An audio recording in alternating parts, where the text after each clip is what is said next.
Bonjour. C'est avec plaisir que nous accueillons aujourd'hui chez Arts et Lettres Madame Nathalie Lévesque, directrice de la boîte interculturelle. Nathalie Lévesque fait partie de cette nouvelle tendance d'entrepreneuriat au féminin. Elle a une grande passion pour les activités créatives, une grande capacité à rassembler les gens et un sens inné de l'engagement pour la facilitation des projets communautaires. Nathalie Lévesque a accumulé un bagage impressionnant de compétences et de connaissances dans les divers secteurs des arts et de la culture. Elle a passé plus de 13 années à gérer les négociations avec des compagnies de disques indépendantes du Canada, des États-Unis et de l'Europe. Son bagage professionnel comprend aussi une dizaine d'années en production de documentaires, ce qui comprenait notamment des négociations contractuelles et des résolutions de conflits. Ici Kamal Benkiran, bienvenue chez Arts et Lettres. Et je vous souhaite la bienvenue parmi nous, Madame Lévesque. Bonjour, enchantée. Merci à Arts et Lettres. Merci, Monsieur Benkiran, de m'accueillir aujourd'hui. Le plaisir est pour nous de vous accueillir, Madame Lévesque. La boîte interculturelle, je dois vous dire que c'est fascinant comme titre, comme nomination. On a un espace interculturel où on peut se produire, on peut se manifester avec l'autre, avec notre altérité, avec l'altérité de l'autre aussi. Mais d'abord, comment est-ce que vous définissez l'interculturalisme de votre point de vue? Quelle est votre définition, justement? Écoutez, pour moi, c'est vraiment la possibilité de faire du jumelage de culture, d'échange, de collaboration et vraiment au niveau des arts. Donc, comment l'art peut en fait aider aux collaborations, aux échanges. Donc, c'est un peu la manière dont je le définis. C'est sûr qu'il y a beaucoup de définitions, je pense, pour l'interculturel, mais moi, c'est vraiment au niveau de la culture que je mise. Au niveau des arts et des lettres et de la culture en général, parce que aller vers l'autre aussi, c'est une initiative courageuse, n'est pas donnée à tous. Puis vous avez fait des preuves, moi je vous ai suivi personnellement, on va voir au courant de l'émission, vous avez été même dans certains pays comme le Maroc, mon pays d'origine, vous avez manifesté aussi votre intérêt avec des activités là-bas. On va en parler en détail. La boîte Oui. interculturelle. C'est quoi le mandat de cette boîte et ses objectifs? Et elle a été créée en quelle année, justement? Ça a été créé en 2018, mais j'ai commencé les projets sous une autre compagnie en 2016. Mais la boîte en tant que telle, c'est en 2018. Et OK. c'est vraiment notre mission, c'est de créer des ponts Oui. entre les cultures avec l'art comme moyen de collaboration et d'échange. Et lorsque je parle des arts, c'est autant la musique, la danse Oui. que tout autre mode d'art. Et ce que j'aime mentionner souvent, c'est qu'on ne crée pas... on ne vend pas des services, on crée des moments uniques, des expériences uniques où est-ce que les gens sont appelés à interagir entre eux. Ce que j'aime aussi mentionner, c'est que je me vois un peu, la boîte, je me vois comme un pont. Donc, moi, j'aime mettre les gens ensemble. Et Oui. ensuite, c'est à eux de développer quelque chose. Donc, moi, je suis comme un peu le lien, si vous voulez, pour amener Oui. les gens de part et d'autre à soit collaborer, échanger. Et en bout de ligne, ben, c'est les artistes qui font le travail. D'accord. Donc, qui aide à tisser ces liens. D'accord. Vous faites partie, justement, comme mentionné au début, de cette nouvelle tendance d'entrepreneuriat au féminin. Voulez-vous nous parler de cette originalité? Qu'est-ce que ça ajoute de plus, justement, dans vos activités performantes, justement, on va dire? Oui. Bien, écoutez, je pense que lorsque j'ai débuté avec ces projets-là en 2015, l'idée m'est venue en 2015, euh, Les gens avaient tendance, et je crois qu'ils pensaient que j'étais un peu dingue, si je peux utiliser Oui. cette expression-là. Je crois que personne ne croyait vraiment en ce que je voulais développer et ça a pris beaucoup de persévérance. Et dans le milieu des arts, et ça autant au cours de mon expérience professionnelle, j'ai vu que souvent les femmes sont pas souvent prises au sérieux. Donc, je pense que ça a pris doublement d'efforts pour démontrer que j'étais là et j'étais là pour rester. Très bien. Et puis donc, le fait justement de parler d'interculturel, ce n'est pas évident. Je pense que la société québécoise, elle est justement rodée au fait interculturel. On a vu beaucoup d'activités, et donc vous venez de dire que tout de même, c'était pas facile. En quoi les difficultés que vous avez rencontrées avaient-ils influencé ce parcours, ou ont-ils plutôt contribué à le rendre beaucoup plus consistant, justement?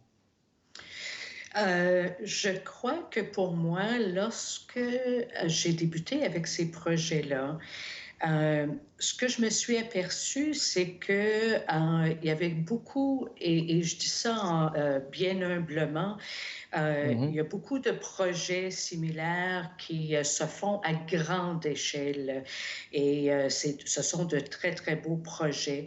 Ma vision pour moi, c'était vraiment de travailler à plus petite échelle, souvent en milieu communautaire, mais aussi d'apporter une autre dimension. Euh, L'exemple que je peux vous donner, c'est avec Mhm. le premier projet que j'ai réalisé. Vous avez parlé du Maroc.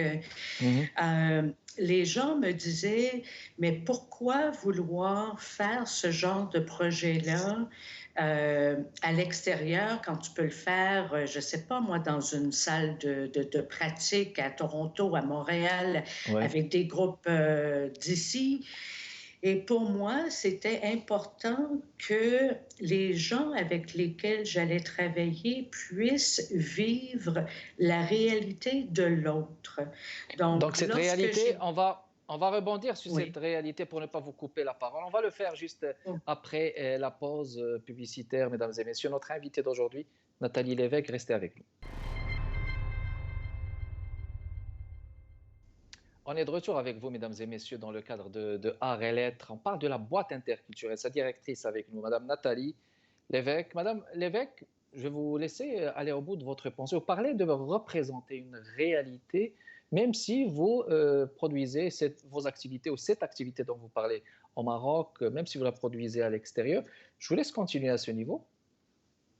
Oui, effectivement, ce que je mentionnais, c'était important pour moi que les artistes avec lesquels je travaille puissent vivre la réalité des autres.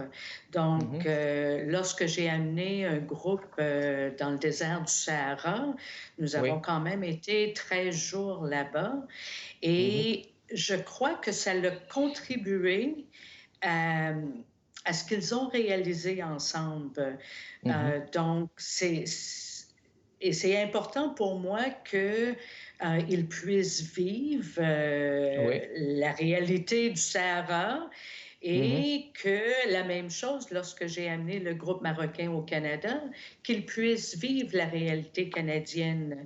Je crois que ça apporte une autre dimension à la collaboration et un enrichissement également personnel pour les gens avec qui je collabore. Excellent, parfait. Euh, donc, là comme j'avais mentionné, on a parlé de ce projet au Maroc. Puis vous offrez donc des activités, je vais dire créatrices. Quelle est la stratégie que vous appliquez justement pour vous projeter à ce niveau? Est-ce que vous utilisez des stratégies donc qui sont assez spécifiques, professionnelles, pour vous projeter justement au niveau de ces activités? C'est du développement, c'est beaucoup de Mhm. développement, entre autres pour le Maroc. Comme je mentionnais un peu plus tôt, j'ai commencé quand même en 2015 à faire le développement. Je suis allée au Maroc à quelques reprises avant de pouvoir faire le projet en 2017. Et avec ces projets-là, c'est important qu'on puisse développer une relation de confiance également avec les gens. Euh, Ça ne se fait pas du jour au lendemain, donc c'est des projets qui sont de longue haleine. Le dernier Oui. projet, par exemple, que j'ai effectué ici au Québec, je l'ai débuté en 2018 et on l'a terminé en 2020. Donc, Oui, ça a pris des années. oui, oui, oui, effectivement. Donc, Mhm. c'est pour ça que ce qui est important, c'est de développer des relations avec les partenaires, avec les gens avec qui on va travailler, avec les artistes, faire ce développement-là, qu'est-ce qu'on veut achever, est-ce que, bon, c'est quoi les buts du Oui. projet, tout ça doit être déterminé. Donc, c'est des choses qui prennent du temps à faire. Exactement.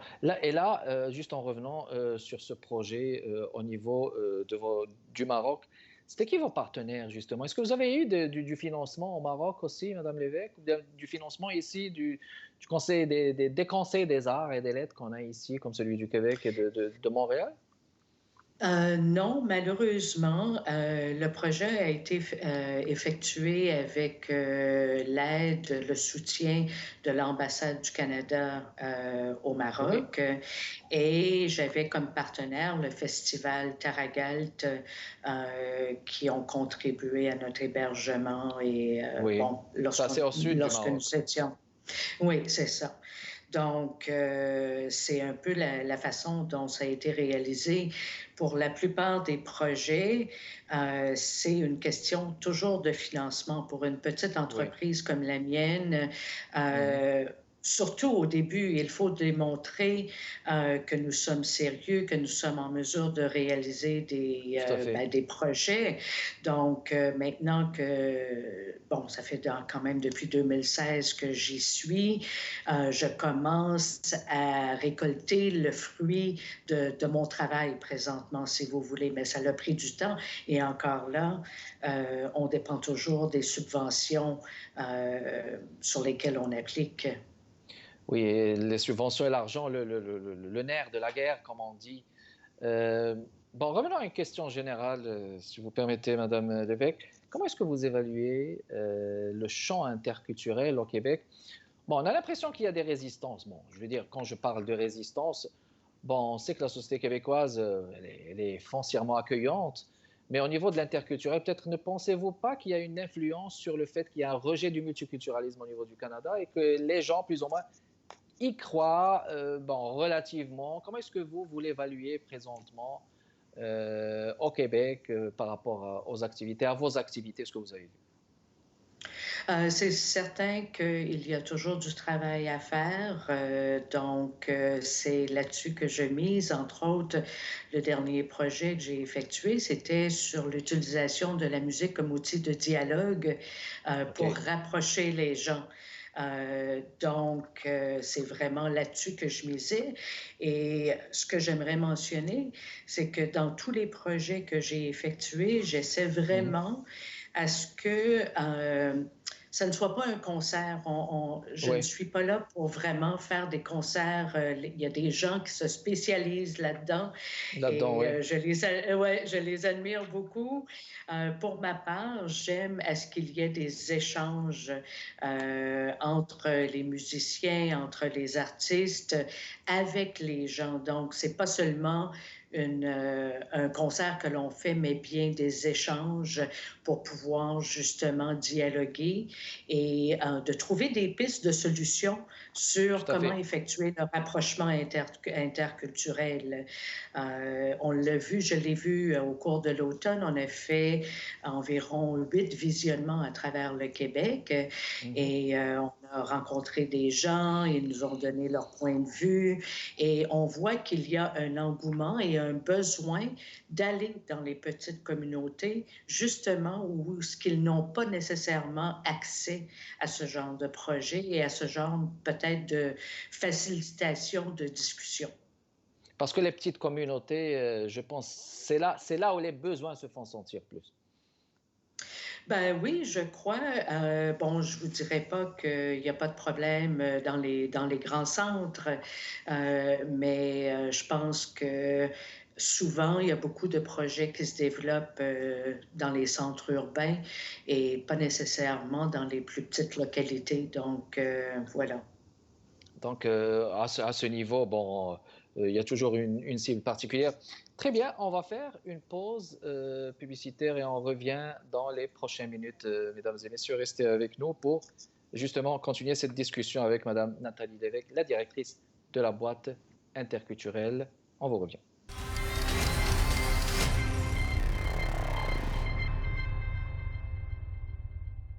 On est de retour avec vous, mesdames et messieurs, dans le cadre de Arts et Lettres, où on accueille la directrice de la boîte interculturelle, Nathalie Lévesque. Je vous propose de regarder cette activité qui a été réalisée au Maroc, on va dire entre le Maroc et le Québec, mandatée par la boîte interculturelle, et on vous revient dans les prochaines minutes.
Et voilà, donc on a vu des images, Madame Lévesque, des activités, plusieurs activités des musiciens, surtout beaucoup de musique, hein, des musiciens, hein, n'est-ce pas, qui sont très, très j'allais dire racisés, mais c'est de la musique traditionnelle. Hein, on voit du gnawa, des tentatives de fusion. Qu'est-ce que vous pouvez nous dire justement de plus à propos de cette activité que vous avez faite au Maroc, justement, de votre fréquentation de ces musiciens? Je viens de voir Chawit aussi, hein? Chawit qu'on a eu le plaisir Oui. d'accueillir ici chez Arts et Lettres à ICI Télévision. Je vous laisse développer, Madame Lévesque. Oui, ben, au niveau de, bon, j'ai fait quand même quelques collaborations au Maroc. La première était avec Génération Taragalt et les Red Tail Spirit Singers. Donc, c'est un mélange de grands tambours autochtones avec la musique du désert. Par la suite, nous avons fait la collaboration avec Dara Tribes, Red Tail Spirit Singers, Sacred Wolf Singers, qui est un groupe Mi'kmaq, et ça a été présenté au Festival des Traditions du Monde. En fait, ça a été en collaboration avec le Festival des Traditions du Monde de Sherbrooke et Small World. Oui, Small World Music à Toronto. Par contre, dans le teaser que vous venez de voir, il y a toute une série des projets que j'ai effectués. Donc, ça comprend celui que j'ai effectué au Maroc, celui que j'ai fait ici au Québec, avec aussi le dernier projet Mamou Ensemble Together et des capsules que j'ai effectuées avec une communauté d'artistes internationales sur la musique comme outil de dialogue et son importance. Excellent. Alors, Que faut-il faire de plus et qu'est-ce qui reste à faire de votre point de vue au niveau de la boîte interculturelle? Il y a beaucoup de travail à faire encore. Je m'apprête, je l'espère, à lancer un nouveau projet pour la période estivale. Mhm. Donc, c'est toujours dans le milieu des arts. Je pense que pour ma part, c'est important de continuer à travailler dans le milieu communautaire. Et ce que j'aimerais mentionner, c'est que tous ces projets-là, euh, n'aurait pas pu être possible sans le support de partenaires incroyables. Et ça, c'est important de le mentionner parce Oui, que lorsque les gens croient en ce que nous faisons, c'est notre force. oui. Ça, c'est important et je tiens à le mentionner parce que ça fait partie de notre quotidien à la boîte de développer des partenariats et de travailler avec les gens. Très bien. Donc là, on va parler de vos projets d'avenir, mais avant, avec la pandémie, j'imagine que vous avez peut-être développé une approche, une stratégie pour justement accompagner vos projets. Comment est-ce que ça se passe avec la pandémie du Covid, Madame Lévesque? Est-ce que j'imagine que ça a freiné, mais quelle est la stratégie que vous avez utilisée pour continuer? Euh, Ça a été difficile parce que même le dernier projet, on a commencé avant la pandémie. On a dû tout arrêter. On a pu reprendre lorsqu'il y a eu une petite reprise en Oui. 2020. Donc, on a essayé de vraiment euh, planifier nos activités parce que en fonction de ce qui nous était permis. C'est sûr que ça a réduit l'impact du projet et Oui. ça me touche beaucoup parce qu'on avait plusieurs activités de planifier, mais en même temps, ça nous a permis de continuer puis de trouver des moyens de travailler autre. Entre autres, Oui. on a fait une session virtuelle en décembre avec les musiciens Mhm. du projet. Donc, ce sont des choses qui ont été faites là, malgré la pandémie, si vous voulez. C'est sûr que, par exemple, à l'automne, on a pu faire des visionnements. Nous étions restreints au niveau des capacités des salles, mais Mhm. on a pu quand même poursuivre et on s'est adapté avec cette réalité-là. Excellent. Je vous remercie beaucoup d'avoir répondu à l'invitation et beaucoup de succès à votre organisme. Merci beaucoup de votre continuel intérêt, mesdames et messieurs. Rendez-vous jeudi prochain à 15h30, toujours chez Art et Lettres à ICI Télévision. Kamal Ben Kiran avec vous. À la prochaine.